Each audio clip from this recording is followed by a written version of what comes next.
பண்ணிருக்கோம், அதிகாரிகளை வந்து சஸ்பெண்ட் பண்ணிருக்கோம், ஓடி ஒளிபரப்புல ஸ்டாலின் அப்படின்ற மாதிரியான விஷயங்கள் அவர் ஏன் அப்படி அந்த வார்த்தை சொல்லுவாங்க? அந்த வார்த்தை எதுக்கு பயன்படுத்துறீங்க? ஓடி ஒளிவானா ஏன்னா உடனே பாதிக்கப்பட்ட உடனே மக்கள் போய் பார்த்து ஆறுதல் சொல்லிருக்கணும்ல. ஏன் ஆறுதல் சொல்லல? பயமா? இன்றைக்கு யார் முதலமைச்சர், யார் டிஜிபி, இவர்களெல்லாம் தெரியாது என்று கூட்டணி கட்சி தலைவர் சொல்றார். வெக்கமா இல்ல? ஏங்க ஒரு நாட்டுடைய முதலமைச்சருக்கே நடந்த சம்பவம் தெரியவில்லை என்றால் நாட்டு மக்களை யார் காப்பாற்றுவது? சட்ட ஒழுங்கை பாதுகாக்கக்கூடிய டிஜிபிக்கு இது தெரியாது என்றால் யார் இந்த சட்ட ஒழுங்கை பாதுகாப்பது? சிந்திச்சு பாருங்க. இது ஒரு முக்கியமான வேண்டுமென்றே திட்டமிட்டு அவருடைய கூட்டணி கட்சி தலைவர்கள் இவர்களை தாங்கி பிடிக்கிறார்கள். தவறு. உண்மை என்ன என்பதை வெளியே கொண்டு வர வேண்டும். அதுதான் எதிர்க்கட்சியுடைய கடமை. கூட்டணி கட்சி இருந்தாலும் கூட்டணியுடைய தர்மம் இருந்தாலும் மக்கள் பிரச்சனை வருகின்ற பொழுது அதுக்கெல்லாம் இடமளிக்காமல் உண்மை செய்தியை மக்களுக்கு கொண்டு சேர்ப்பதுதான் உண்மையான கட்சிக்கு அடையாளம். இந்த விவகாரம் சம்பந்தமா சிபிஐ விசாரணை கேக்குறீங்க நீங்க.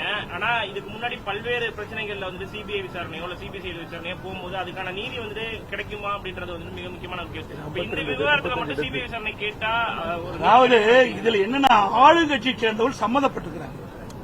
அதுல 2 மாநிலத்துடைய பிரச்சனை. இதுல மெத்தனால்ங்கிறார், மெத்தனால் ஆந்திராவிலிருந்து வந்துங்கிறாங்க. ஆக சிபிசிஐடி இதுல விசாரிக்க முடியாது. அதனாலதான் சிபிஐ விசாரிக்கணும்னு சொல்றோம். ஆக சிபிசிஐடி விசாரிக்கிறதுக்கு மற்ற மாநிலத்துக்கு அதிகாரம் கிடையாது. ஆக சிபிஐ இருந்தா ஆளுங்கட்சி சேர்ந்தவர்கள் இருந்தாலும் கூட நியாயம் கிடைக்கும், உண்மை குற்றவாளி கண்டுபிடிக்க முடியும். இன்றைக்கு மற்ற அண்டை மாநிலம் இதில் சம்பந்தப்பட்டிருக்கிற காரணத்தால் இந்த வழக்கை சிபிஐ ஒப்படைக்க வேண்டும் என்பதுதான் என்னுடைய கோரிக்கை.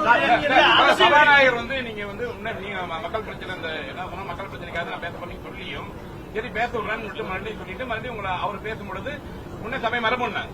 இப்ப சபாநாயகர் நடவடிக்கை பத்தி இந்த விஷயத்துல சபாநாயகர் நடவடிக்கை அதாவது அவருடைய கருத்தை பதிவிக்கிறார், வேற ஒண்ணும் கிடையாது. எங்களை பேச விடல. நான் பேச முற்படுகின்ற பொழுது எங்களுக்கு அனுமதி கொடுங்க. இது மக்களுடைய உயிர் பிரச்சனை.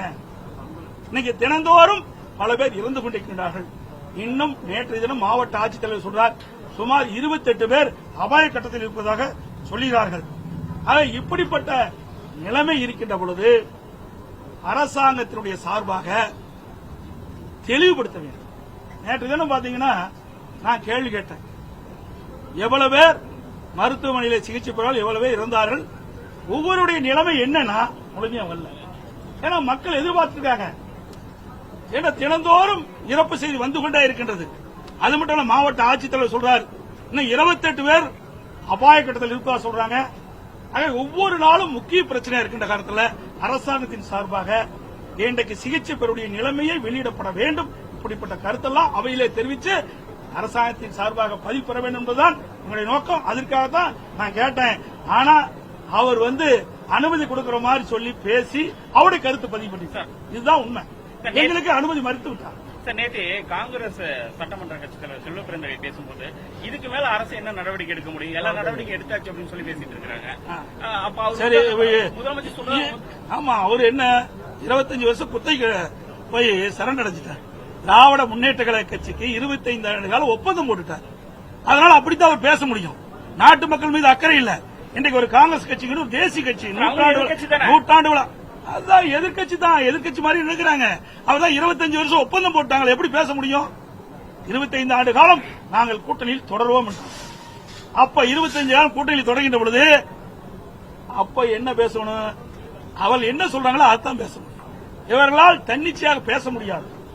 இன்றைக்கு காங்கிரஸ் பேர் இயக்கம், இன்றைக்கு தேசிய கட்சி, மக்களுடைய பிரச்சனை, மக்களுடைய உயிர் பிரச்சனை, இதை கவனமா எடுத்து என்ன நடந்தது, அதற்கு என்ன நடவடிக்கை எடுக்க துணிச்சலோடு பேசியிருந்தா உண்மையான எதிர்கட்சியை பார்ப்பாங்க.